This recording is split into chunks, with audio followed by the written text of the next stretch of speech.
जो बच्चे स्टार्ट करें फॉर एग्जांपल केमिकल बॉन्डिंग में समझ लो 20 लेक्चर है, 10 लेक्चर तक गए, 12 लेक्चर तक गए, कॉन्फिडेंस नहीं आ रहा, वापस स्टार्ट कर रहे हैं एकदम स्टार्ट से, कहीं से भी स्टार्ट कर रहे हो वन शॉट से, कि वो ना चैप्टर को फ्लक्चुएट कर रहे हैं। फॉर एग्जांपल जैसे रोटेशन पूरा स्किप करके डायरेक्ट एसएचएम वेव्स में आ जाएंगे, बैकलॉग बहुत ज्यादा हो रखा है ना। तो नमस्कार दोस्तों, मेरा नाम रोहित चॉय, करेंटली मैं आईटी दिल्ली के मैथमेटिक्स एंड कंप्यूटिंग ब्रांच का स्टूडेंट हूँ।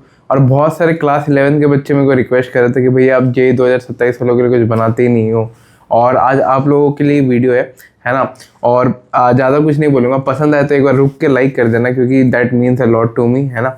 यहाँ से वीडियो को स्टार्ट करेंगे, डायरेक्ट टू द पॉइंट बात करेंगे कि आपके साथ हो क्या रही है चीज़ें। जैसे 11 में कुछ जो आपकी गड़बड़ी है ना, मैं एज अ बड़ा भाई ये रिस्पॉन्सिबिलिटी लेता हूँ इस वीडियो में कि आपकी वो गलतियाँ सारी सुधारूंगा। और मैंने अपने टाइम में कैसे प्रिपरेशन की थी, जिससे मेरा फर्स्ट अटेम्प्ट में ही जेईई मेंस और जेईई एडवांस दोनों क्रैक हो गया था। और इसके अलॉन्ग साइड मैं गिव अवे का भी सोच रहा हूँ, जो भी मेरे पास जेईई की बुक्स है और मेरे टाइम के भी जो मॉड्यूल्स वगैरह है वो आप सभी को दे दूँ, है ना। तो उसके लिए एक बार सब्सक्राइब करके रखना। मैं जल्दी एज अ दिवाली गिफ्ट या एज अ लाइक जो छठ पूजा होती है हमारे वहाँ, मैं आपको ट्राई करूंगा कि जो भी मेरे पास मॉड्यूल्स वगैरह है वो आपको दे दूँ, आपको प्रोवाइड कर दूँ, या बुक्स PYQs की, है ना। यहाँ से स्टार्ट करते हैं। तो सबसे पहली चीज़ आपके साथ अभी हो क्या रहा है, तो जो भी बच्चे मेरे को देख रहे हैं ना, मैं आपको एकदम रिलेट करके बता दूंगा कि आपके साथ क्या चीज़ें हो रही है। फॉर एग्जांपल कोई बच्चा भी बैच से पढ़ रहा है, वन शॉट लेक्चर पढ़ रहा है, कहीं भी टीचर से पढ़ रहा है। फॉर एग्जांपल केमिकल बॉन्डिंग का मैं एग्जांपल लेता हूँ। आपने केमिकल बॉन्डिंग स्टार्ट किया, आपने उसको आधा कंप्लीट किया, हाफ वे तक गए, आपको इतना भी कॉन्फिडेंस नहीं आ रहा कि like you will push forward और आप पूरा कंप्लीट करोगे, है ना। एक तो इसका रीज़न ये रहता है कि जब भी हम ऑनलाइन पढ़ाई करने की कोशिश करते हैं, हमारा ये फोकस रहता है, सोल फोकस रहता है कि हम लेक्चर देख के 100% अपने दिमाग में चीज़ें उतार ले, ताकि हमें ना इधर उधर करने की ज़रूरत ना रहे, एक ही बार में क्वेश्चन बन जाए। जो एक आइडियल लाइफ हम जीना चाहते हैं ना, वो कभी ट्रू होल्ड नहीं करती। इसके वजह बच्चों के साथ क्या हो रहा है ना, मैं आपकी दिल की बात आपको बता रहा हूँ, ठीक है। जो बच्चे स्टार्ट करें फॉर एग्जाम्पल केमिकल बॉन्डिंग में समझ लो 20 लेक्चर है, 10 लेक्चर तक गए, 12 लेक्चर तक गए, कॉन्फिडेंस नहीं आ रहा, वापस स्टार्ट कर रहे हैं एकदम स्टार्ट से, कहीं से भी स्टार्ट कर रहे हो वन शॉट से, ठीक है। तो एक एक चैप्टर में इतना टाइम ले रहा है, और ऊपर से लाइक क्वेश्चन सॉल्विंग के लिए भी टाइम नहीं निकल रहा, साथ में क्लास 11 का पोर्शन भी वीक रह गया है। और दूसरी जो चीज़ कर रहे हैं बच्चे कि वो ना चैप्टर को फ्लक्चुएट कर रहे हैं। फॉर एग्जांपल जैसे रोटेशन पूरा स्किप करके डायरेक्ट एसएचएम वेव्स में आ जाएंगे, या तो ग्रेविटेशन में आ जाएंगे, सोचेंगे कि थोड़ा देर बात करेंगे इसको, क्योंकि इसमें बहुत बैकलॉग हो रखा है। और लास्टली जो क्लास 11 का पोर्शन है ना, वो स्ट्रॉन्ग नहीं है, बैकलॉग बहुत ज़्यादा हो रखा है ना। 11th ऐसा, मतलब मेरे को खुद ट्रस्ट नहीं आ रहा कि 11 जिस बेसिस पे फाउंडेशन मेरा वीक रह गया है। तो देखो सबसे पहले तो यार आपकी गलती नहीं है ये सब, है ना। जो 10 to 11 का जो ब्रिज कोर्स होता है ना, लाइक वो बहुत बड़ा गैप होता है एकेडमिक, मतलब लाइफ स्पैन में आपके जो सबसे बड़ा जो डिफिकल्टी का शिफ्ट मिलेगा ना, वो 10 से 11 के बीच में। तो इसमें आपकी गलती नहीं है, और हर साल लाखों एस्पिरेंट्स के साथ होती है। बट एज अ भाई मैंने आपको पूरा रीड कर दिया, जो अभी तक भी मैंने आपको वीडियो में बताया ना, आप एग्जैक्टली वही चीज़ें कर रहे हो, ठीक है। तो इसको कैसे ठीक किया जाए, है ना, इन 1-1.5 सालों में, या जैसे बैच का टाइमलाइन भैया खत्म हो रहा है, फेब में खत्म हो रहा है, फिर नया बैच स्टार्ट होगा 12th का, उसके पहले कैसे करूँ, स्कूल के एग्जाम आ रहे हैं, उसमें पैरानॉइड हूँ थोड़ा बहुत। तो सबसे पहले आपको क्या करना है, आपको ना सीक्वेंशियली चलना है। कोई रीजन है कि सीक्वेंस देने का, आप ऐसा नहीं कर सकते कि मतलब चैप्टर ऐसे रैंडमली शिफ्ट कर रहे हो इधर उधर, वो चीज़ मत करना, वो चीज़ आपको ही बहुत ज़्यादा दिक्कत करेगी। देखो 2 टाइप के चैप्टर्स है जब आप क्लास 11 में आते हो ना। एक होता है जो लिंक चैप्टर्स होते हैं, लाइक जो एकदम सीक्वेंशियली जाते हैं कि भाई ये चैप्टर करा उसके बाद ये करा। फॉर एग्जांपल जैसे आपको मैं दे दूं काइनेमेटिक्स करा, फिर आप लॉज ऑफ मोशन करोगे, फिर वर्क पावर करोगे, फिर COM करोगे, है ना। ऐसा नहीं कि काइनेमेटिक्स किया, लॉज ऑफ मोशन किया, वर्क पावर स्किप किया, डायरेक्ट रोटेशन पे आ गया। ये अगर आप करते हो ना कि जल्दी जल्दी हो जाए, या सम हाउ कोपिंग मैकेनिज्म एक डेवलप हो जाए, बैच के साथ कंटिन्यू कर लूँ, ये आपको बहुत ज़्यादा लॉन्ग टर्म में हार्म करेगी, क्योंकि इससे आपके PYQs नहीं बनेंगे, क्वेश्चन नहीं बनेंगे, और ना ही क्वेश्चन क्लिक करेंगे। क्योंकि जो टॉपिक का जो इंटीग्रेशन है ना, NCERT और जेईई मेंस में मतलब उसी लेवल पे रखा है जिस टाइप से फ्लो रहना चाहिए। तो पहली चीज़ क्लियर है, आपको सिक्वेंशियली चलना है।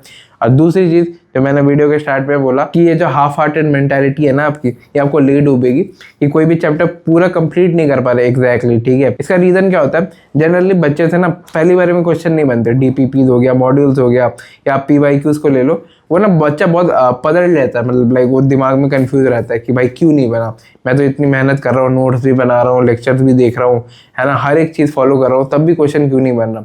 तो आपको एक मैं हार्ड एंड फास्ट मेंटालिटी बोलना चाहूँगा कि देखो पहली बार में क्वेश्चन किसी से नहीं बनता। मैं एज IIT दिल्ली का स्टूडेंट, एज IIT आपको खुद बता रहा हूँ कि बहुत rare of the rare chance है कि क्वेश्चन अगर ईजी लेवल का है तो पहली बार में बच्चा क्लिक कर दे। बच्चे को पहले क्वेश्चन से फेमिलराइज करने के लिए आप ऐसा अज्यूम करके चलो कि ये सबके साथ होता है, ये कॉमन है, ये नॉर्मल है। जब आप ये चीज़ अपने आप को बोलोगे ना, यू विल फील थोड़ा रिलैक्स, और आपका जो दिमाग है ना पूरा शिफ्ट करेगा कॉन्सेप्ट ग्रास्पिंग में। बहुत बच्चे क्वेश्चन इसलिए करते हैं क्योंकि उनको लगता है ना कि question is a new normal, है ना। तो ये चीज़ आपको नहीं करनी। Question is for concept grasping. आप अगर क्वेश्चन कर रहे हो और वहाँ से कंसेप्ट नहीं खींच पा रहे हो अपने साइड की, भाई क्या टॉपिक इसमें पढ़ा है या क्या चीज़ बताई गई इसमें, तो आप बहुत ज़्यादा लॉस में हो। इसलिए बहुत बच्चों से ना 12th में आते आते भी क्या होता है, उनके साथ बैकलॉग्स बहुत रह जाएगा, ठीक है, क्वेश्चन नहीं बनेंगे तो पैरानॉइड रहेंगे। 11th वाला पोर्शन बहुत ज़्यादा वीक रहेगा, जिसको आप वेस्ट बोलते हो कि क्लास 11 वेस्ट हो गई, ये अब 1 साल में कैसे कवर करूँ। तो ये चीज़ इम्पार्ट मत करना अपने ऊपर, है ना। बस ट्राई टू डू लाइक, आप बस क्वेश्चन अटेम्प्ट करो। आप बस ये देखो कि क्वेश्चन कितने वैरायटी के होते हैं, और जितना ज़्यादा क्वेश्चन कर सको। मैं आपको एक टारगेट देता हूँ कि आपका ना पर चैप्टर का क्वेश्चन टारगेट रहना चाहिए 500 से 600 क्वेश्चन। मैं एज अ बड़ा भाई, मतलब रोहित शो एज अ भाई, है ना, आपको ये प्रॉमिस करता है कि आपको कभी भी क्वेश्चन सॉल्विंग वाली दिक्कत नहीं होगी। अब लास्ट पॉइंट आ जाते हैं कि बैकलॉग्स वगैरह बहुत हो गए हैं, 100 200 300 लेक्चर है, क्लास से बहुत पीछे चल रहा हूँ। फिर मेरे क्लास में वहाँ ऑर्गेनिक केमिस्ट्री खत्म भी होने वाली है, मैं अभी भी एटॉमिक स्ट्रक्चर, पीरियोडिक टेबल और केमिकल बॉन्डिंग से आगे नहीं बढ़ पा रहा हूँ। तो इसका एक मैं सॉल्यूशन दूंगा कि अभी जो है ना, अभी मतलब ये मत करना कि भैया लाइक बहुत पैरानॉइड हूँ, बहुत ज़्यादा पीछे चल रहा हूँ तो क्या वन शॉट से ही पूरा कवर कर लूँ, इससे आपको ही नुकसान होगा। तो इसके बदले मैं आपको एक टिप जो आपको मैं रिकमेंड करना चाहूँगा कि मैंने खुद भी ऑनलाइन पढ़ाई करी है, तो मैंने उस बेसिस पे चैप्टर को लिस्ट पे डिवाइड कर दिया। सबसे पहला लिस्ट था कि वन शॉट लेक्चर और डिटेल लेक्चर में क्या करना है, ओनली फॉर क्लास 11, ठीक है। दूसरा है 1.0, 2.0, 3.0, इसमें कैसे कैसे आपका डिस्ट्रीब्यूशन रहेगा, ठीक है। ये 2 लिस्ट मैं आपके स्क्रीन पे लगा देता हूँ एकदम फुल स्क्रीन करके, ताकि आप इसका स्क्रीनशॉट लेके अपने पास प्रिंट आउट लेके रख सको। और लास्टली एक चीज़, टाइमलाइन। तो टाइमलाइन का मैं आपको ये बताऊंगा कि अभी आपके बहुत सारे स्कूल में एग्जाम आ सकते हैं। क्लास 11 आपको फेब तक ओवर करना है, ठीक है। इसमें अभी से कैसे करें, तो मैं आपको बोलूँगा अभी से ट्राई करो कि अपने number of study hours increase करो। टाइमलाइन खुद मैच हो जाएगी, है ना। आपको ये नहीं करना, आपको ना ज़्यादा दिमाग नहीं लगाना। अगर आप ज़्यादा दिमाग लगाते तो प्रिपरेशन और ख़राब होगी। आपको बस कंसिस्टेंट रहना है with minimal effort. Minimal effort मतलब रोज 6 से 8 घंटे के भी अगर आप पढ़ाई करते हो ना, तो you will cover like good momentum. उसके बाद आप पहले शिफ्ट मत करना कि मेरे को डायरेक्ट 16 घंटे पढ़ना है। आप पहले 6, 8, 10, 12, 14 इस सीक्वेंस में जाओ, है ना। 2-2 घंटे का हर वीक में इंक्रीज करो, तो इससे आपका कंसिस्टेंसी डेवलप होगा। Consistency is greater than intensity. अगर एक बच्चा जो हर दिन 10 घंटा 8 घंटा पढ़ रहा है, he is much more better than a student that is studying 16 hours, है ना। और जो कि बहुत बच्चे कर रहे हैं। आप लोगों के साथ क्या चीज़ें होती है ना, कभी मन कर गया पढ़ाई करने का, कभी कुछ अनहोनी हो गई तो पढ़ ही नहीं पाया आज के दिन में, है ना।